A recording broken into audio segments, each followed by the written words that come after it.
Hello everyone, this is Robert again, coming at you with another video. Well, today's video, I want to try to figure out how a better way to use your pocket chainsaw. So, I was thinking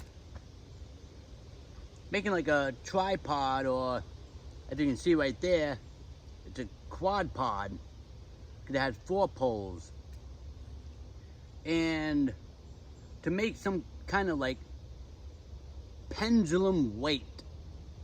So when you have, I'll show you like how I have it all set up and everything. So when you have the weight on it, and then you have the rope or whatever with the strap in the pocket chainsaw, instead of going like this with your pocket chainsaw, you're going like this, you're doing a workout, then all of a sudden it's gonna bind. So because it's a loop, and whenever, just like the survival saws, those wire saws, if you put it in a loop, it's gonna bind. So for the survival saws, you put it into make it a bow saw, so it'll be straight. So when you're cutting it, it's straight. It doesn't bind unless the wood closes in on it. So just like with this concept, the survival saw is going to be like angled a little bit, but it's not going to be completely straight. It's going to be like a curve, and you'll see how it's going to work when I start doing it. I know how it works because I already cut this with it, so worked pretty good. I mean, it took a little bit, but I didn't really use that much energy because I was using my body weight going back and forth. Then with this, it just swings. So I'll bring you around to show you how this is all set up. Then I'll set up my phone again and do another cut on this big birch log. Now this is the biggest one. This is the biggest log that I have from that birch tree. So I'll show you how I have it all set up.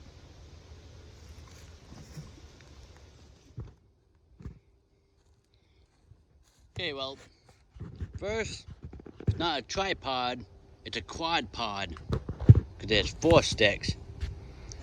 First I did do a tripod with this pole, this one, and that one over here. But then I decided to put a little bit more support. I had this one with this Y in it. So I decided to jam that up in there, tie the rope around it,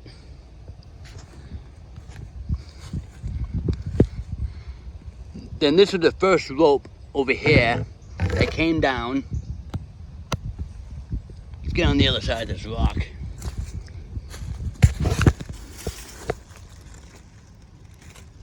I did a simple overhand knot or something, and then tied this knot to make a stopper knot. You want to think. Made a knot over here to make a stopper knot, so it won't undo. Now I tried this with now if you can see,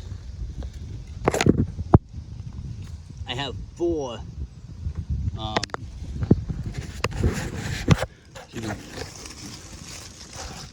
I have 4 sticks underneath the rock. I tried to do a triangle, but I think this way is better. So then I just tied this quickly, did another stopper knot so it won't come out of here. So this is held in pretty good. Then I ran this rope up here, put it around here, and dropped it down here. And just quickly wrapped that around a couple times and just did a quick knot. Then I came around to this end again, just went around quickly, tied a little loop thing, brought this up here, wrapped it around, tied it with another overhand knot, and did it on the stopper knot. So now this is like up in the air.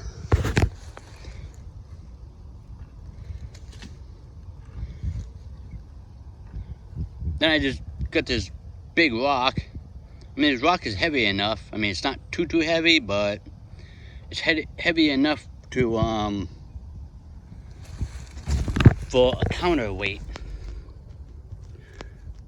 Then I just put some paracord around here.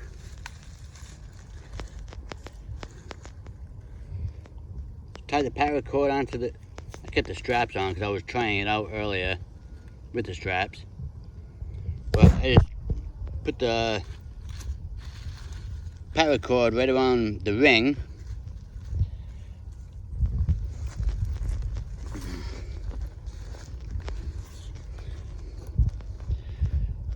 Ready to get that cut started.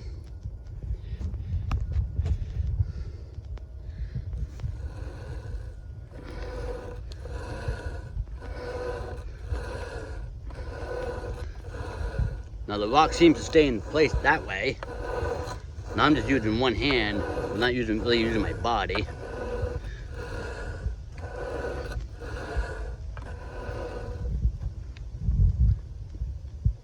Cuts in pretty good.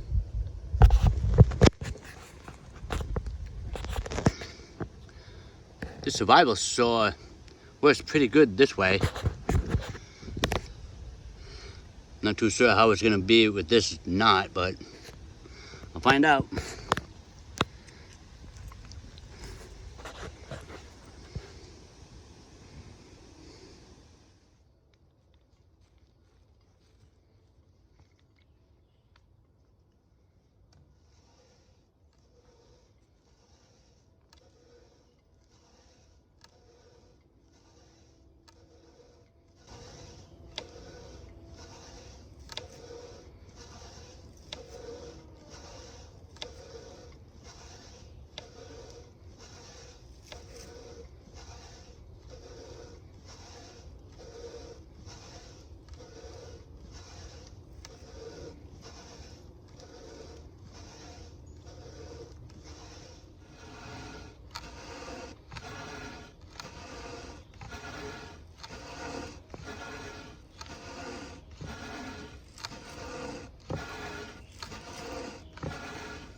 And there it is.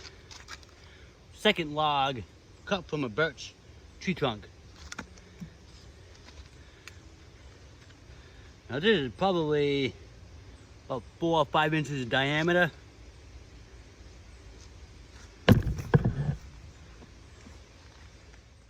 And there you have it.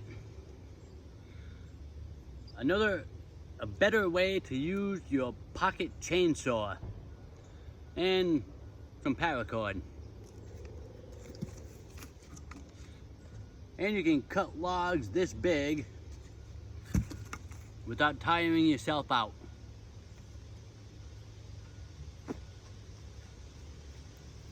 I mean, when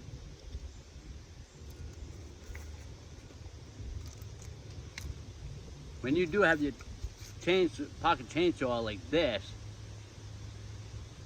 and you're cutting it from the side, it will tend to bind when it gets in the middle here.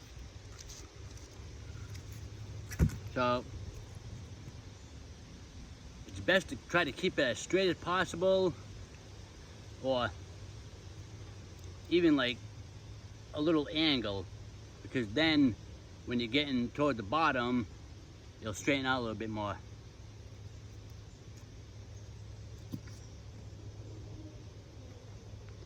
And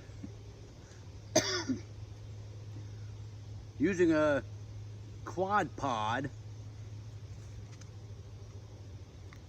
with a little type of pendulum counterweight.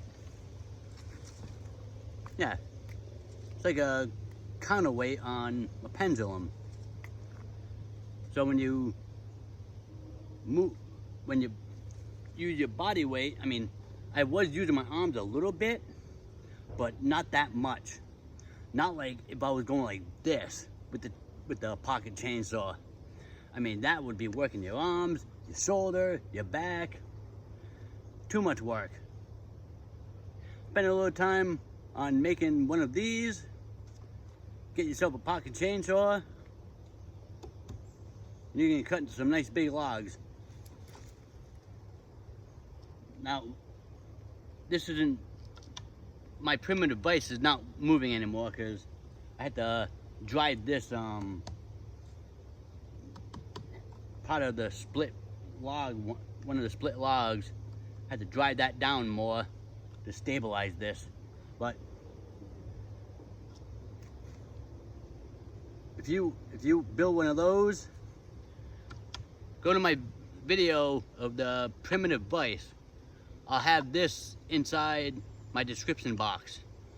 Build one of these first, so when you're using this chainsaw, the logs won't fall off of a regular sawhorse or a buck or a sawbuck.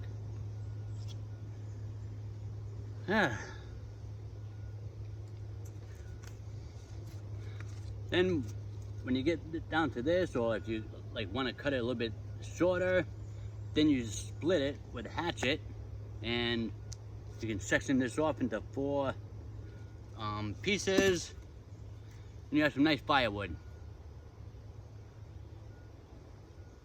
I still have the rest of this log to cut. I still have like 2 more big logs to cut, plus that dead tree that was right here where my shelter is. So I'm gonna be using this system to cut all these logs with my pocket chainsaw. I mean, yeah, it takes a little bit of time, but it's a lot less effort and a lot more relaxing than using both arms, and it's like you're pulling rope or something. Well, this is it for this video of making a quad pod pendulum counterweight for your better way to use your pocket chainsaw. Well, now since this COVID-19 is starting to lift up and go away. I mean, lockdowns should not be in effect right now for most places. So try to get out there in the woods and enjoy nature and enjoy the beautiful weather while we still all can. And if you like this idea for your pocket chainsaw, try to go set one of these up. Maybe you can figure out a better way to get the pendulum hooked up with the rope and stuff. I would like to see, like, if anyone else has any ideas for making one of these. And it's pretty good. It's pretty good practice to try to make stuff that other people hasn't made yet, or you've never seen it on YouTube, because I've never seen anything like this on YouTube. So get out there in the woods, practice on making your own contraptions to make bushcrafting easier. Keep practicing on fire making, keep practicing on shelter building, and keep practicing on all other forms of bushcraft, because practice is the key to survival. And even though this COVID-19 is starting to go away, just stay safe and be well out there. Well, this is it for this video, and I'll catch you on my next video. This is Robert. Thank you for watching.